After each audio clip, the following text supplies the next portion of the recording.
पाटिल जी के परिवार में रहा करते थे उनके दो बेटे, अनंत पाटिल और अनिल पाटिल। अनंत की पत्नी का नाम था सुषमा और अनिल की बीवी का नाम था आंचल। पाटिल जी की एक बेटी भी थी जिसका नाम था मंदा। मंदा की शादी को लगभग 2 साल हो चुके थे और मंदा के निकाह ससुराल पाटिल जी के घर से 4 घर छोड़कर ही था, जिसकी वजह से मंदा के निकाह अपने मायके में आना जाना लगा रहता था। मंदा का अपना ससुराल आना जाना तो ठीक था, लेकिन मंदा का पति जब दिल चाहे ससुराल चला आता और यहाँ तक वो ज्यादातर टाइम अपने ससुराल यानी कि पाटिल जी के घर में ही रहा करता था। यह बात मंदा को पसंद नहीं थी और ना ही पाटिल जी के दोनों बहुओं को, लेकिन सुदेश तो सुधर का नाम ही नहीं ले रहा था। और इसी तरह एक दिन सुदेश सुबह सुबह अपने ससुराल आ पहुंचा। अरे आंचल भाभी, शिमला भाभी, रसोई से तो बहुत अच्छी खुशबू आ रही है। नाश्ते में क्या बना है? अरे दामाद जी, आप फिर से आ गए। अब तो हर सुबह आप ही का इंतजार रहता है हम लोगों को। हाँ, और आज जो छत पर काला कौवा आया है ना, वो कुछ ज्यादा ही जोर जोर से आवाजें लगा रहा था।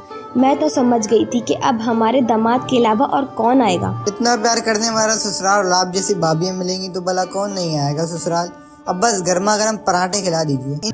बिल्कुल दामाद जी, आपके लिए तो मैंने स्पेशल पराठे बनाए हैं मक्खन लगाकर। बैठिए बैठिए, खाइए खाइए। अरे लेकिन अनंत और अनिल भाई साहिब को भी तो आने दीजिए, इसके बाद खा लेना। उनका क्या है, वो तो इसी घर में रहते हैं। मैं तो कभी कभी आता जाता हूँ ना।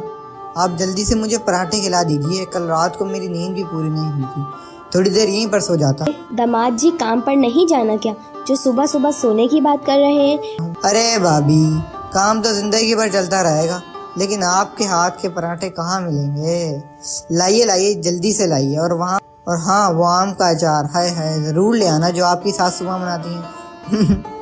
मतलब कि हमारी सासू माँ बनाती हैं। जी बिल्कुल बिल्कुल, आम का अचार भी ले आऊंगी, दही भी लेकर आऊंगी।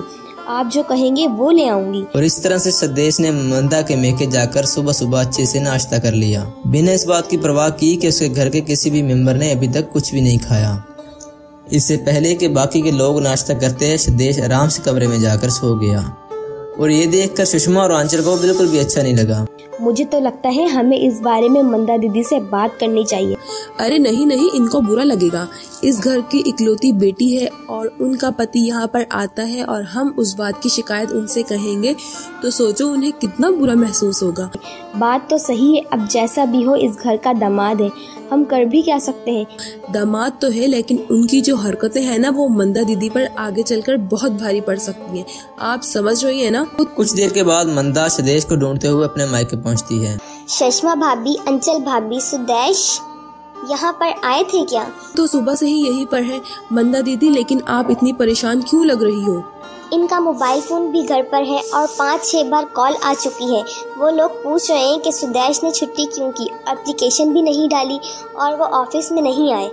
हाँ, सुबह सुबह यहाँ आए थे, नाश्ते के बारे में पूछने लगे तो हमने उन्हें नाश्ता करा दिया। इसके बाद बोले काम तो होता रहेगा, नींद ज्यादा जरूरी है, इसलिए सोने चले गए।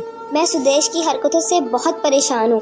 भाई रोज रोज मेरे मायके में आ जाते हैं। आप लोग भी इनके बारे में क्या सोचती होंगी ना? हाँ, लेकिन इस तरह से वो अपने काम और अपने ऑफिस को छोड़ते रहेंगे तो आगे चलकर आपकी जिंदगी में प्रॉब्लम्स आ सकती हैं दीदी। इतना कहकर मंदा सुदेश के कमरे में जाकर उसे जगाने की कोशिश करती है। सुदेश, सुदेश उठे ना, देखिए आपके ऑफिस से कितनी बार कॉल आ चुकी है और आप यहाँ पर आराम से कराटे मारकर सो रहे हैं। अरे मंदा, इतना अच्छा ससुराल मिला है मुझे, और तुम्हारी भाभीयों के हाथ का खाने का तो कहना ही क्या भाभी, सुबह का नाश्ता करके सोया हूँ तो दोपहर हो गई है, भूख लग रही है मुझे बताओ दिन में क्या बनाया है आपने?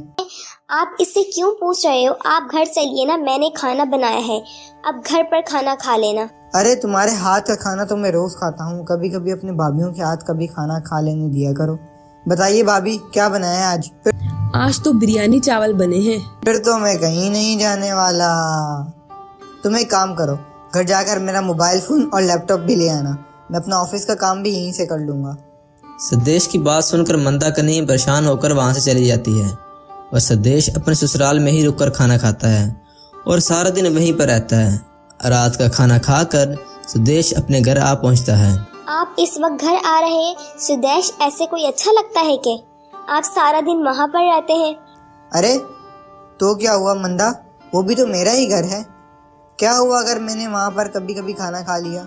अरे दूसरे आदमियों को जानती हो, अपने ससुराल से चिढ़ते हैं। मुझे देखो, मैं कितने आराम से तुम्हारे घर चला जाता हूँ। इस तरह रोज रोज वहाँ जाना अच्छी बात नहीं है सुदेश, वो लोग क्या सोचेंगे? अरे कुछ सोचते तो अब तक कहना देते, कुछ नहीं सोचते वो लोग ऐसा वैसा। और इस तरह से अपनी पत्नी को कोई बात नहीं सुनता और आराम से जाकर सो जाता है। अगले सुबह जब ऑफिस का टाइम होता है तो सुदेश सुबह सुबह तैयार हो जाता है। अरे मंदा जी, नाश्ता नहीं बनाया, मुझे ऑफिस के लिए देर हो रही है। सुदेश, आपने बताया नहीं कि आप आज जल्दी ऑफिस जाएंगे। मैंने तो अभी तक नाश्ता नहीं बनाया, आप भी ना थोड़ी जल्दी नहीं बता सकते थे? कोई बात नहीं, रहने दो, मैं भी तुम्हारे मायके से ब्रेकफास्ट करके चला जाऊंगा। एक ही तो बात है, यहाँ खाओ वहाँ। नहीं सुदेश, आप कल भी सारा दिन वहीं थे, अब थोड़ी देर रुक जाइए, मैं अभी कुछ बना देती हूँ। लेकिन सुदेश मंदा की कोई बात नहीं सुनता और पहुँच जाता है अपने ससुराल। अरे दामाद जी, आइए आइए, कैसे हैं आप? क्या रहा था, सोचा आपसे मिलता चलूं। अच्छा किया आप आ गए, आइए साथ में बैठकर चाय पीते हैं। अरे खाली चाय से कुछ नहीं होने वाला भैया जी, कुछ नाश्ता भी साथ में कर लेते हैं। वैसे भी बिना मंदा सोकर उठने में लेट हो गई थी तो घर से भूखा ही आना पड़ा मुझे। हाँ, क्यों नहीं, चाय भी पियेंगे, नाश्ता भी करेंगे। मामा जी अभी तक ब्रेकफास्ट बना रही हैं, आपको थोड़ा वेट करना पड़ेगा। कोई बात नहीं, मैं ऑफिस थोड़ा देर से चला जाऊंगा, आप आराम से बना लीजिए नाश्ता। सुदेश की बात सुनकर आंचल रसोई में आती है जहाँ सुषमा पहले से ही मौजूद थी। क्या हुआ दामाद जी, फिर से आ गए? हाँ, वैसे इनके आने से मुझे कोई प्रॉब्लम नहीं है, मैं बस ये सोच रही हूँ कि मंदा दीदी को कितना बुरा लगा होगा दामाद जी के इस बिहेवियर से। उसके बाद सुषमा और आंचल अपने दामाद सुदेश को सुधारने का प्लान बनाती है। क्या सुषमा और आंचल की प्लानिंग कामयाब हो पाएगी? देखिए कहानी के अगले पार्ट में।